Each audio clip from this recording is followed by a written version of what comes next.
impact of innovation on business. So businesses that haven't innovated during the pandemic, I think it's opened up opportunities.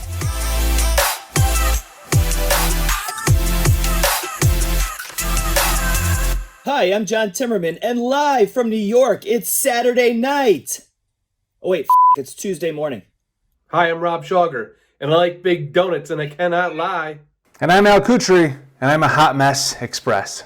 Hey, and we are the co-founders of the No Bull Company, presenting No Bull 2020 coming up April 8th. We're going to have Gary Vaynerchuk.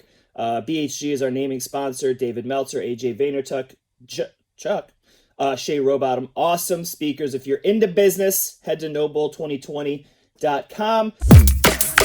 What's up, Buzz Nation? Welcome to I'm a Little Buzzed live. Unless you're watching this after, then it's not live. We're coming to you from our homes, straight up pandemic style, but normally we're in Syracuse studios.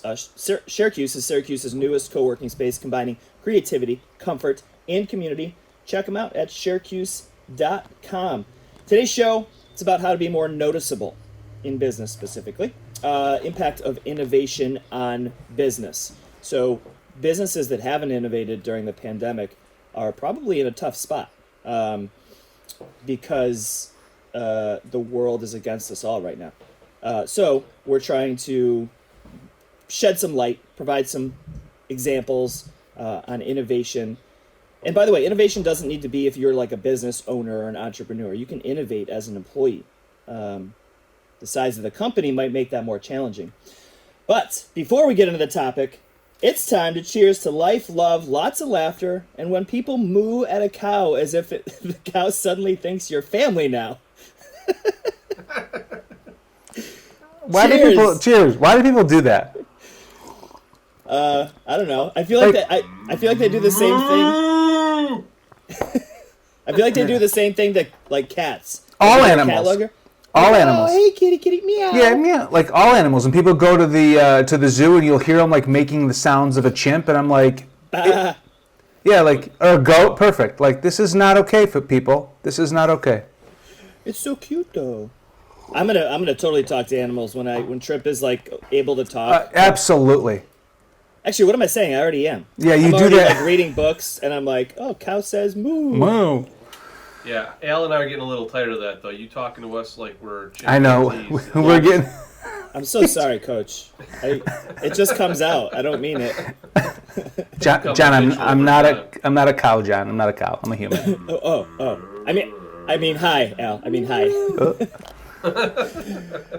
Listen, everyone. Don't forget we do giveaways on our live shows, but you have to be watching live to get the giveaway. So we will announce at the end of the show who wins the giveaway. Oh, how do you enter the giveaway? You have to subscribe to our YouTube channel. So these videos go up on YouTube. Our YouTube is growing. We got some kick-ass videos. Once these are done, Al, you're doing a great job editing these things. Oh, thank you.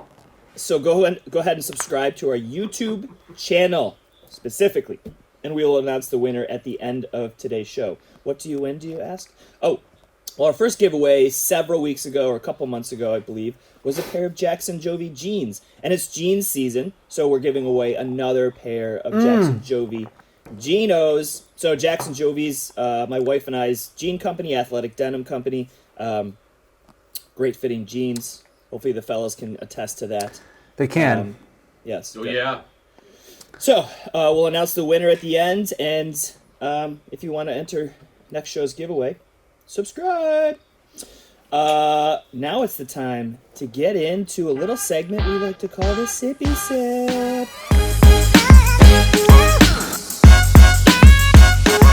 So the Sippy Sip is super simple. Wow, that was a lot of S's in there. I love that. The Sippy Sip is super simple.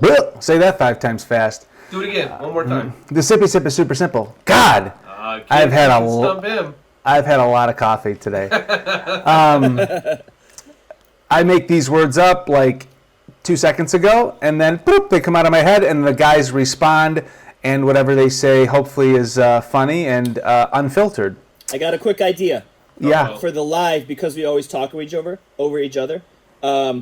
Rob, rock, paper, scissors, best of one to who answers first on these. Why not? Sound good? Okay. Rock. Okay. Rock, Best of rock. one. Rock, paper, scissors, shoot. Shit.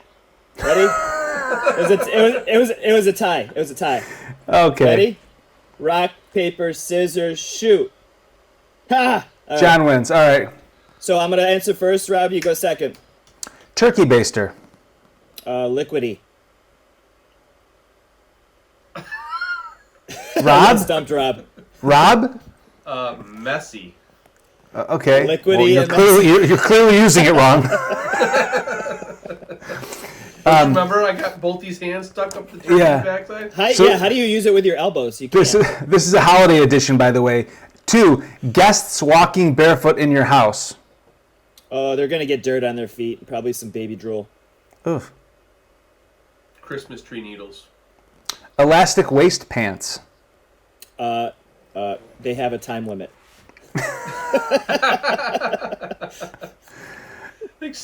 Expandable waistline. Dishes to pass. Thoughtful. More food. See, I don't like dishes to pass. I don't know who's making what. Anyway, Santa at the mall. Knees. Drunk old man. Knees? Yeah, I don't know. You sit on their knee. Listen, this segment is first thing that pops into your head. You're right, but I'm very confused. Using midgets to play elves. Discriminatory. Sorry, I cut you off, John. No bueno. He got happy after that one. Yeah, no bueno. Elf movie was the first thing that popped into my head. Okay. Robert Dunklage, is that his name? Dinklage? Yeah. Game of Thrones. Moving Great forward. actor, by the way. Sorry.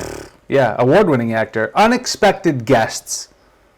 A little frustrating. Totally. Annoying. Absolutely. Like, you never pop in. You always send a text or a call first. Don't ever pop into my house. Those days have sailed. Oh, my God. When someone sits in your seat at the table. That's fine. Don't care. Bullshit, that's my chair. See. GTFO. That's because you're from Utica. Get the fuck out of here. Bathrooms off the kitchen. 50-50 on that. Where mine's at. I will never use it. Useful.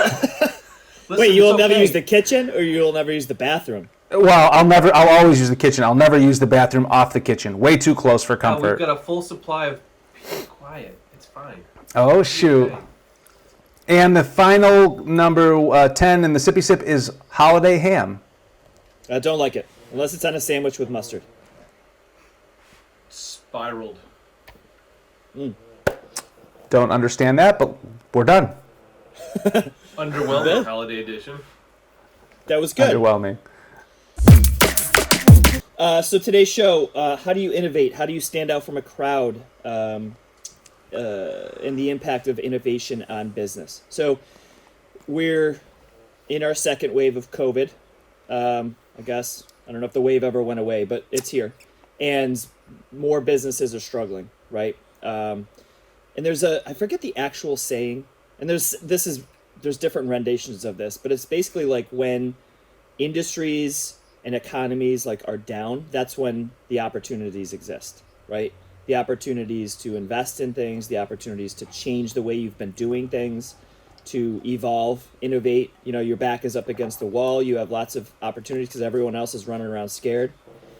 Well, I think as terrible as the pandemic and coronavirus is, I think it's opened up opportunities for an incredible amount of innovation in the video chatting space, in the digital environment, the digital media, the digital marketing space.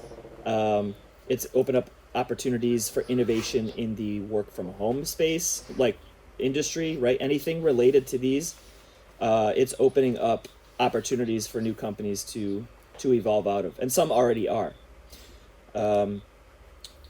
But to boil it down or bring it down to an employee level, and fellas, you can sort of chime in here. Al, you haven't been an employee in a very long time, but you can still chime in. There's still one of the best things that I think a person can do, even if you're stuck in a 20,000 person company, is to constantly try to innovate your job around you. There's a really good chance it's not going to go anywhere at that particular company. But I think the worst thing you can do is to say, you know what, I'm in a huge company. I don't know, name a massive company. Apple. Apple, Google, right? I'm stuck in Apple. The innovation team is way above me. You know, the management team's handling all of this. Like, nobody's going to listen to me. Because what that does is it crushes your spirit, number one, and it doesn't give you the opportunity to ever get noticed in case you do want to grow, you know, want to climb out of that. And then you just become stagnant, right? And then you won't be noticed at all. Yeah. Right? So I put together a list here. I did a little research on some like actual like innovation studies. Oh, really? Yeah, and they like broke it down into different types of innovation, and then I went and found some examples. So I thought we could start off, go through some of those, and have a discussion about these types of innovation. See if you guys have any examples or thoughts on these. First type of innovation is organizational innovation, right? Small company, okay? Let's not make this like if you don't work at a big company, this podcast isn't for you. Let's talk about 1 or 2 person companies. A solopreneur, a one-person company. Al, you're running your events business. Organizational innovation is basically changing the structure of like your organization, right? So some examples are adopting a 4-day work week if you work at a larger, more traditional companies instead of doing a 5-day work week, right? What would that do? What if you guys worked at a company and they went to a 4-day work week, bumped the hours to 10 hours a day, and gave you a 5th day off? What do you feel like that would do to your productivity? Think it would go up or go down? I honestly don't think it would change at all. Wouldn't change? I don't think my productivity would change whether it was 4-day or. But with that said, I'm also the type of person that I have to be happy. So I have to enjoy what I'm doing to be able to do it for any length of time. Yeah. So for me, going to work 5 days, if I'm enjoying it, doesn't mean anything as opposed to going to work for 4 days. So I think that 4-day work week lends itself to, people that are like waiting for Friday kind of people. Don't you think though that like the extra day off of like recharge helps the the input in those 4 days, or not for you personally? It wouldn't. I don't think it would help for me personally, but I think for a lot of people, particularly people that have families, I think that extra day in terms of work-life balance, we've talked about this in the past, like is monumental. Like that extra day is a huge piece of time that you can use to your benefit. And I learned that too, becoming a father. Like before having a son or kids, the extra day would have been, if I loved what I was doing, the extra day would have been me time. I would have done some stuff, but like that, I agree with you. It might have not gone any differently. As a single guy. Now that I have kids, the extra day allows me to spend time, which I wouldn't even, doesn't matter how much I love my job.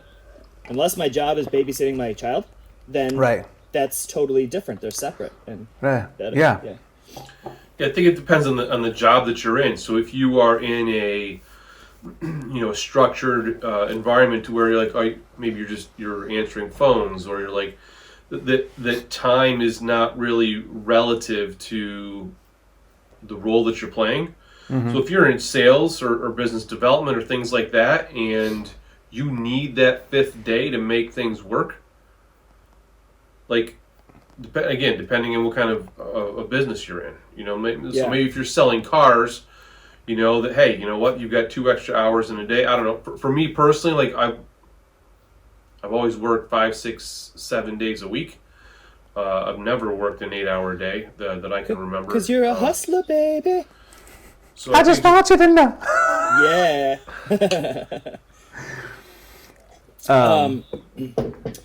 Yeah, and listen, that's innovative for a lot of companies, but it's also not for like nurses, police Right. officers, maybe Service-oriented. firefighters. Yeah, Yep. exactly. Right. Well, the firemen are already doing that, right? I mean, if you're a paid fireman today, I think you're 48 hours on, and then you're off for like 3-4 days, whatever it is. Yeah. You know, so Right. they're running that model, but Yeah. you know, what do they do?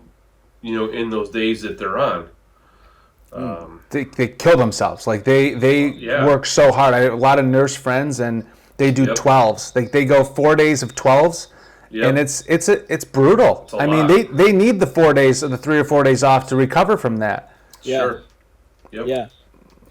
That's also physically demanding, Oh God. right? So Yeah. even if you do, I know several nurses closely that love their job. Oh yeah. But at the end of a stint, you know, they're They're ready. exhausted. Yeah. Well.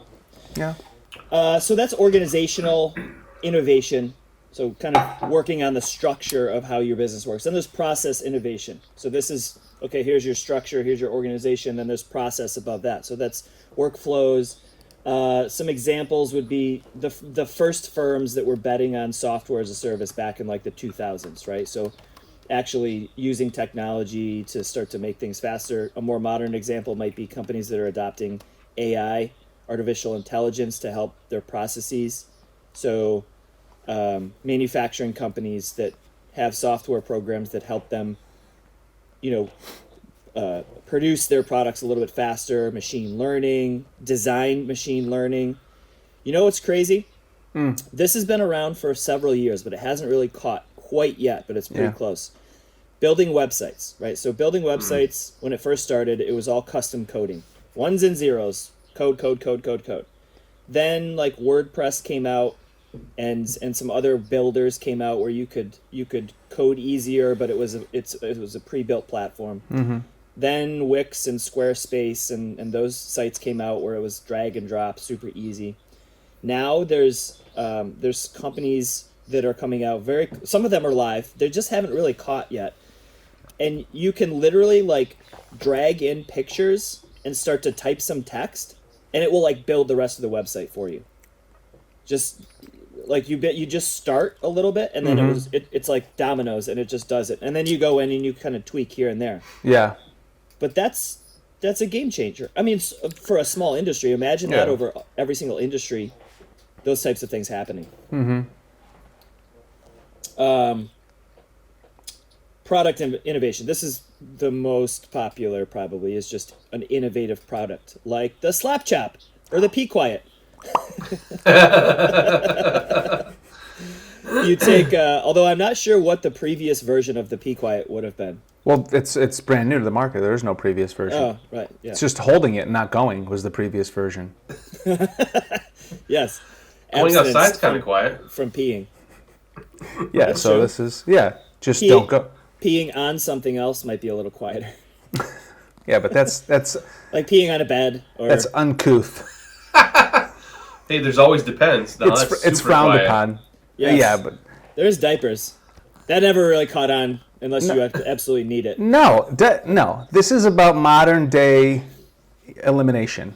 Yes. Yeah.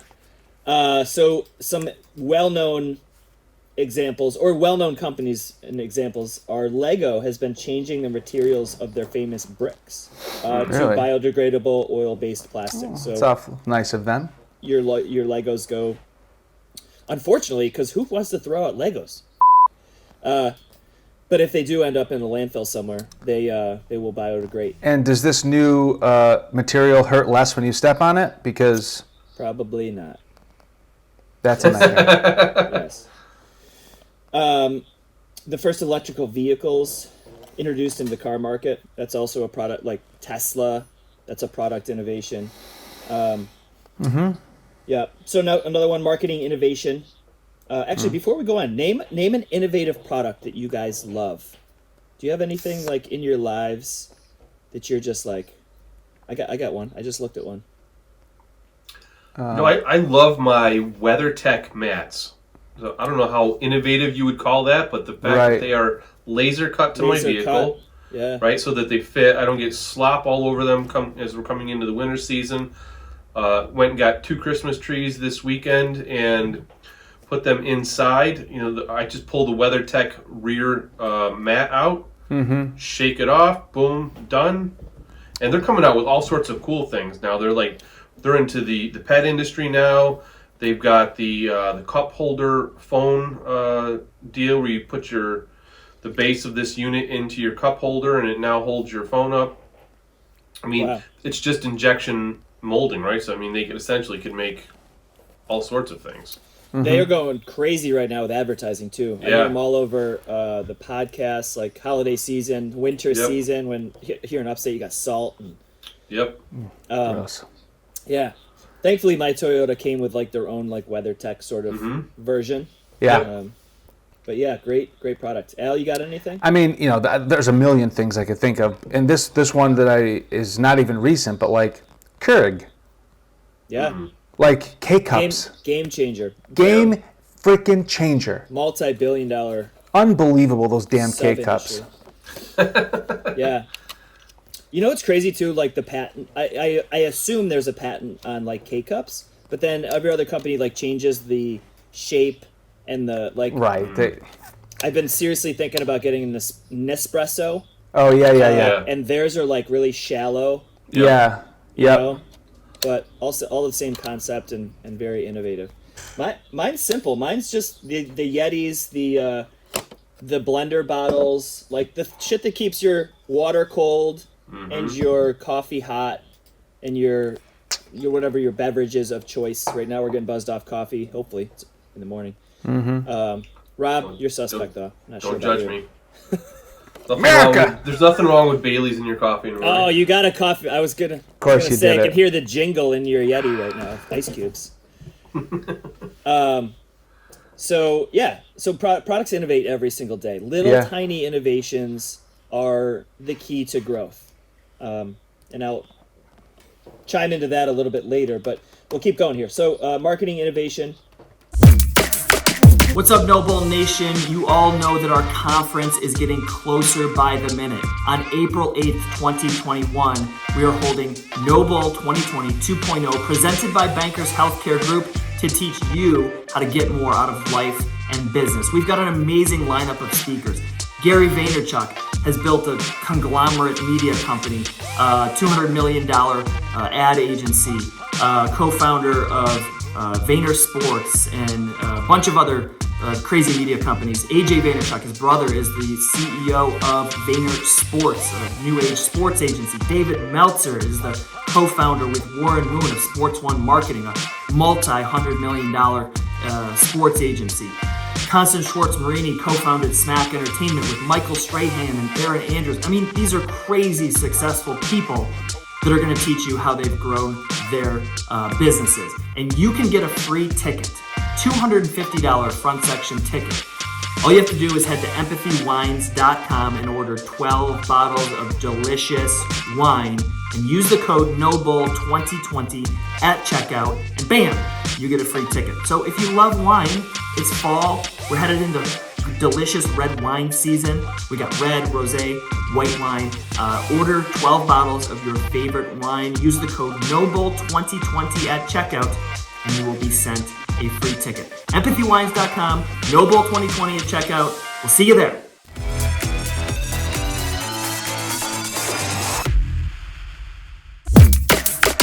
Marketing innovation would be, getting to your consumers in a different way.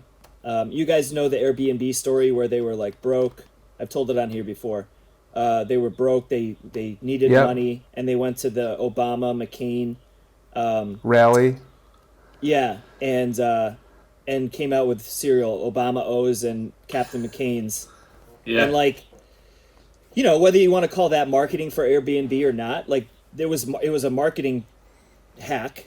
They basically took Cheerios bags out of Cheerios and put them in another box and sold them to the tune of $80,000. And then use that to go and fund their business. So anyways. Great.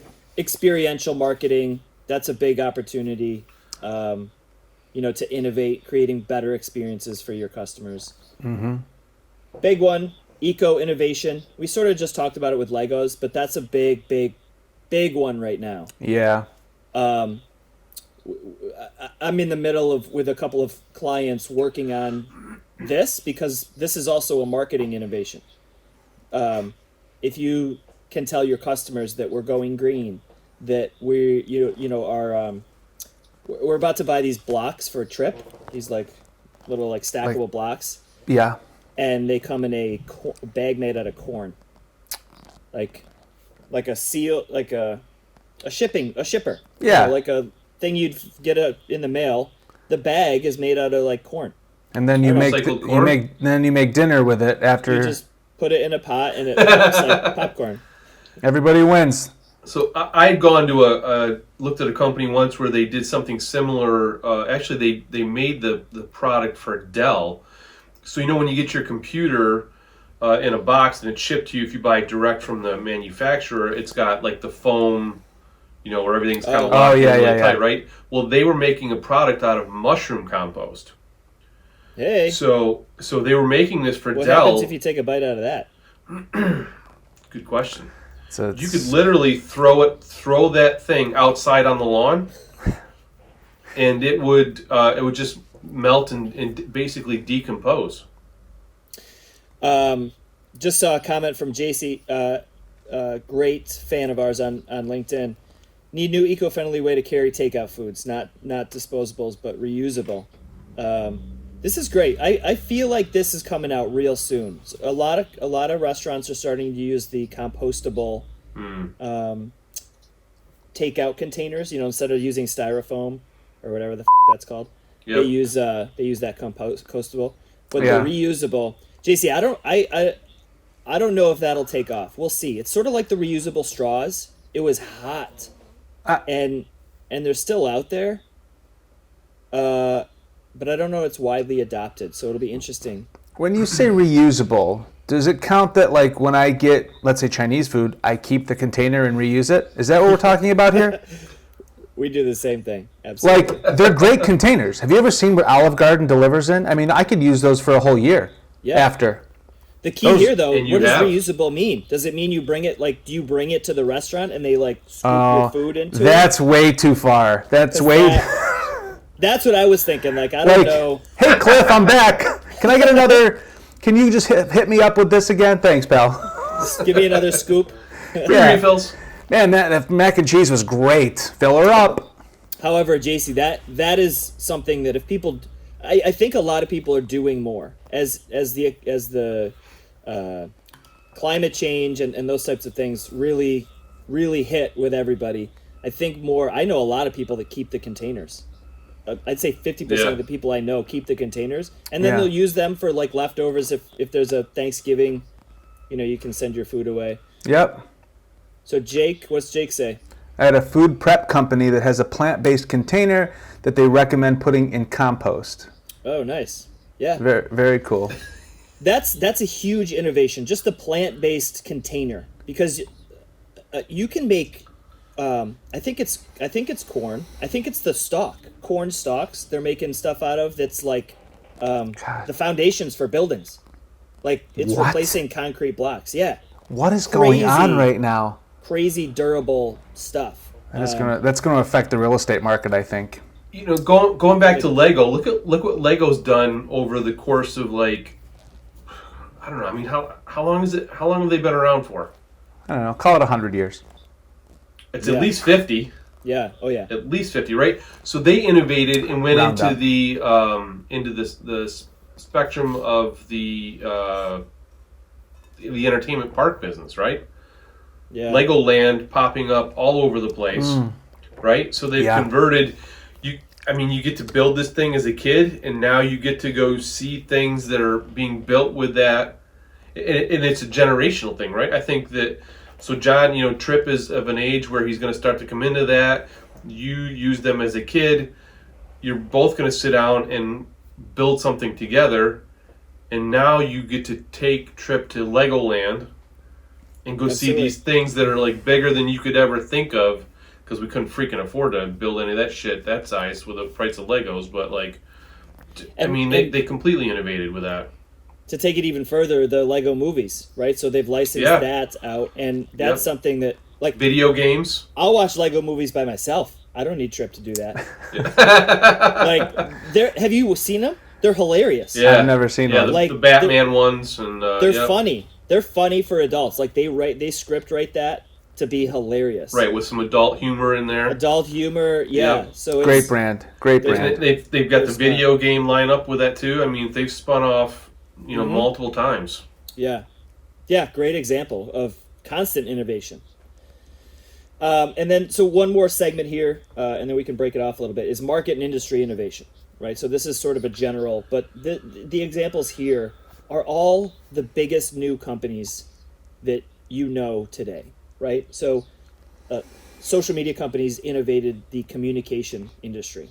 Facebook, Twitter, the way we communicate went from what was previously email. Mm-hmm. Before that, it was the phone, right? Before that, it was face-to-face. So Uber and Lyft innovated the transportation industry, right? Mm-hmm. The taxi, industry. WeWork innovated the commercial space, office space industry. Airbnb, the consumer residential space or hotel industry, innovated the shit out of that. Robinhood is currently shaking up the stock Wall Street world. Investment sector, yep. There's a bunch of other ones too. Albert, Acorns, those are all in there. Albert? Albert. Yes. Albert.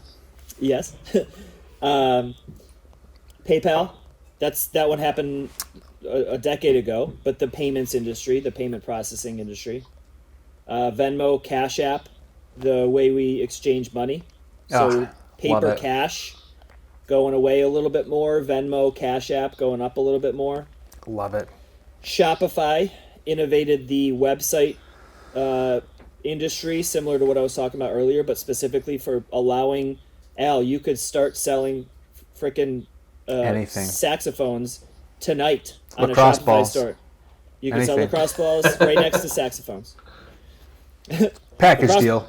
Al's, Lax, and Sax. Yeah, Oh, man. Yeah. Oh, Spotify. That was the last one. Spotify on the whole audio, radio industry. Yeah.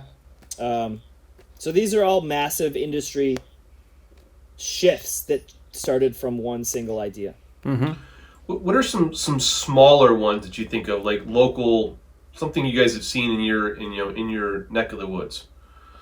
So I think about this. I think I mentioned this on the show before, but so there was a lady who started a donut company, but she, instead of jumping in and doing a whole big brick and mortar and getting into debt and competing. So like one of the things, John, that you mentioned early on was like, I think you were talking like a cookie shop or a brownie shop or whatever, right? Like how do you stand out amongst all of the others?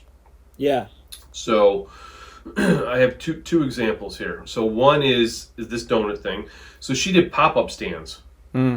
Right? So she would she'd make an announcement on social media, hey, I've got donuts, we're going to be at this location from this time. And they freaking sell out over and over and over again, right? Bless you. And finally, she built up enough of a brand in the area where she lived to where she's like, okay, like I can't keep up with the pop-up stands. And then shifted into a brick and mortar store. Yeah. Kept it very small, clean, neat, functional, but put it in a high visibility location, and they are cranking all the time. That was one example. Nice. The other was a coffee shop in Washington, D.C. They had converted this. It literally was a crack house. Nice. They had tore down the crack house. They built a coffee shop, and it's across from, I think, Penn Station. And there are or Union Station, I can't remember, whatever. It's the major train station that rolls into DC. And there's like 5 or 6 different Starbucks within a couple blocks of them, and they do more business than most of the Starbucks combined. Yeah. They did their research. So it was really about location, and the fact that they owned the building and they didn't have to obey certain franchise rules and regulations. That's some flexibility. And it was a 2-story structure, and that was how they were able to capitalize on the building overall. So you could come in, hang out here, but downstairs was a whole nother hangout area, and that was not typical of the build out of most other locations. So it was patience, right place, right time, additional space. Bang. Great. JC's got a really good smaller example too. Insomnia Cookies. I don't know if you got Al. You probably know Insomnia up on SU Marshall Street. Insomnia Cookies. They deliver warm cookies, and her input specifically was they deliver until 3 a.m. So they sure do. Imagine how popular that is on campus. Oh my God, unbelievable! Right. Not only do they have amazing cookies, that's a great product, but the innovation happens. They're doing what no other companies are doing. What most other restaurants aren't even doing. Deliver until 3 a.m. Not 2 a.m. Not 12. 3.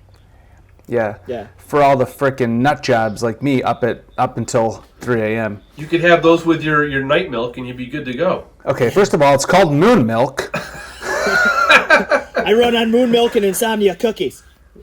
I think for me, one of the greatest innovations that has happened in my entire lifetime is the fact that all of the greatest product lines in the world in terms of, whether it's software or services, is subscription-based services have become like the thing. Like the fact that I don't have to buy Adobe software that expires in 3 years because it's updated and you have to buy it again. The fact that the biggest, largest industry-specific brands and industry standard things are subscription-based. Yeah. I love that. Like anything subscription-based for me, I love. Netflix, coffee subscription, freaking Adobe, It's such a win-win. I love it. It makes the company so much more money, and it makes it so much easier to plan. And it's a win for the customer because they don't have to worry about reordering it. They don't have to worry. Just what you said. You don't from software. You don't have to worry about upgrading. No. Fucking around. That's why Shopify is so good, because you pay monthly. You don't have to set up your own hosting. None of that shit. You pay a monthly thing and you have it, and they'll make sure your website's running at all times. Right? Yeah, So, it's the best.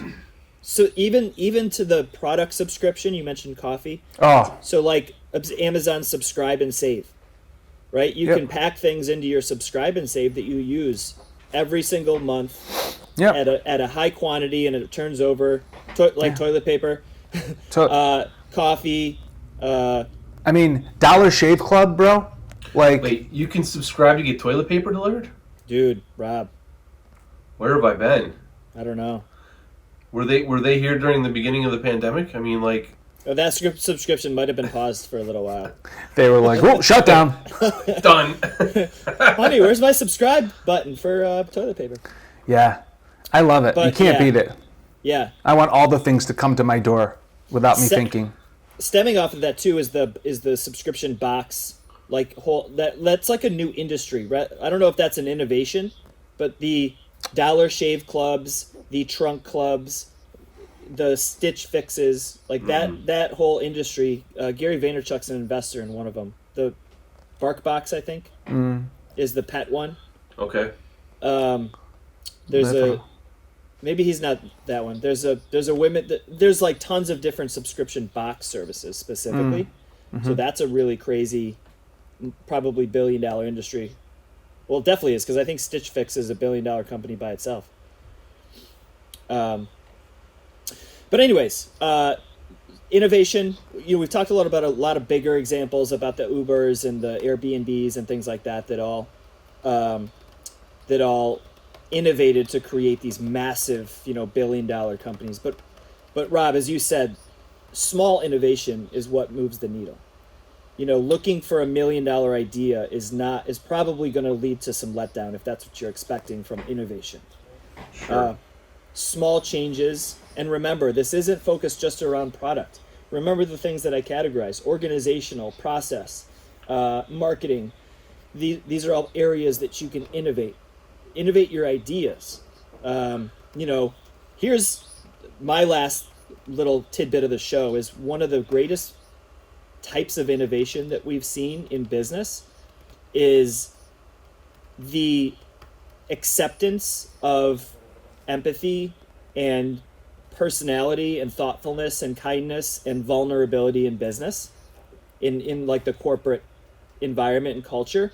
That's a very innovative way of thinking when you flash back to 20 years ago. Think of the movie Wall Street. You guys ever seen that? Gordon Gekko. That 80s, 90s sort of work 9 to 5 office space, like that mentality, or the show The Office, that was the way work was. Like that was work culture. And now we've innovated to being able to accept other people, be more kind, be more thoughtful, be understanding of the fact that, like, we're humans, we're all the same species, we're all like trying to live our lives in different areas, and work is a big part of it, but it's just a piece of it. And so that's an innovative thing that has happened, and that's just mindset. It's like mindset innovation. I got one more, but before I do, 2 things. John, hope you had a great Movember. Oh, it's gone. You finally noticed. It's gone. Number morning. 2. Shoot. I hit my goal. Awesome. Jake's got a question, and then I've got one more to throw at you guys before we wrap up. So Jake asked, John, what is your opinion on a company like Design Pickle that has a monthly graphic design subscription? I love it. I mean, listen, any of these subscription services, any of these companies, let alone subscription services, that fill a gap of a skill that you either don't want to do or don't have is amazing. That's why companies like Upwork, where you can go on and you can find somebody to code your website if you need to code it, although I told you just told you don't. Somebody to edit your audio, somebody to film a quick video to design something, or a company like Design Pickle, where if you need design regularly, logos, little quote cards, things like that, and you don't want to do it, or you don't know how to do it, it's amazing. It's amazing. Absolutely. Billy made a comment, the $1 million idea, the killer to most entrepreneurs. Yes, it does happen, just not overnight. And yet you're right, Agreed. Billy. Like, that's, Agreed. That doesn't mean that you should stop dreaming or stop, striving for those things. But, I think there's also a dose of reality that comes along, with that as well. Rob, you mentioned yesterday in our chat, WhatsApp chat, Kaizen, right? And I think that is that where you're going to head right now? Yeah. So I'll let you do that, but that is stemming off of this. I will use my own experience of the $1 million idea. You guys know. I got an idea is a very common thing that comes out of my mouth. And I think it's really important for an entrepreneur to understand themselves deeply. And understand, are you able to check yourself and really think through an idea before you dive and invest into it? I have historically not been able to do that great.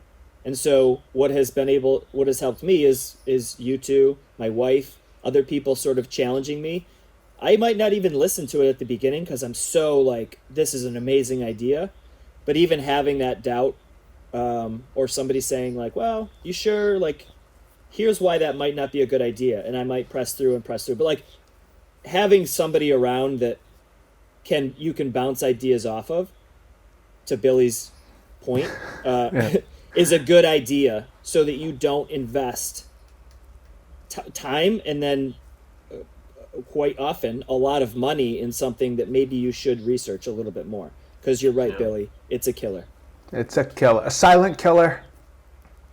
So Kaizen, God bless some things that stem back to the, thank you, Nice. to the Toyota way and lean manufacturing and things like that. So there's a local company owned by a guy by the name of Big Mike, and he owns a local IT company. So he'd been studying this stuff for a number of years, and he started implementing it in his IT company, which is not typically where you would see this. So a few things that he did within his company that started making a difference. So one was, and Mike's also a closet woodworker. So he likes to tinker and make things, in his home shop. So one of the things that they did was they had this old fish tank that wasn't being used. So they cleaned it all up, put it in the corner of the office, and then he bought a ton of ping pong balls.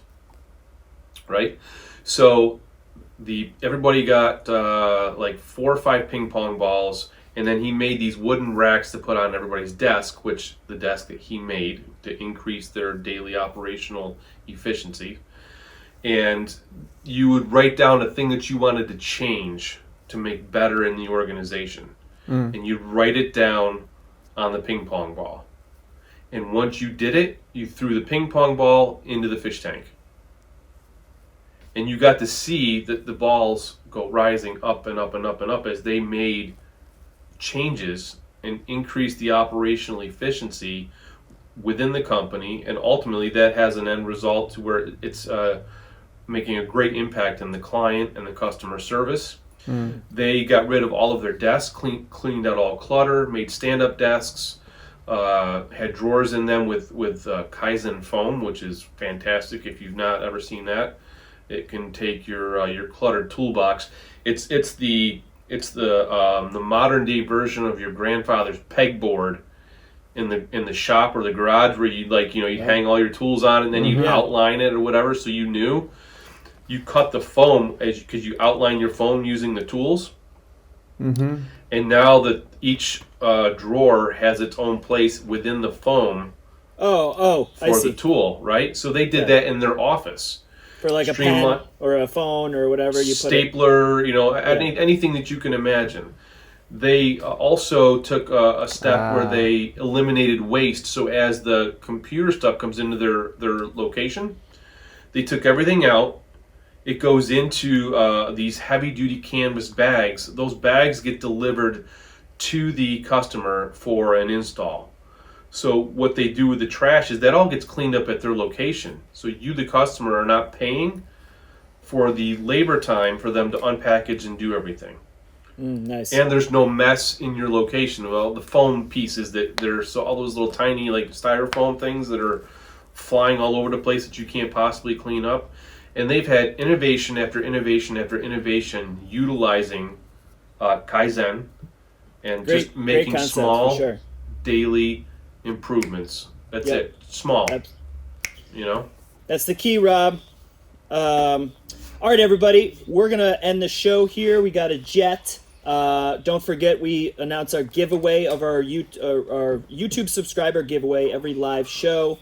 And today's giveaway, we're giving away a pair of Jackson Jovi jeans. Today's winner, cool thing, because we got their channel name. So this is like a YouTuber.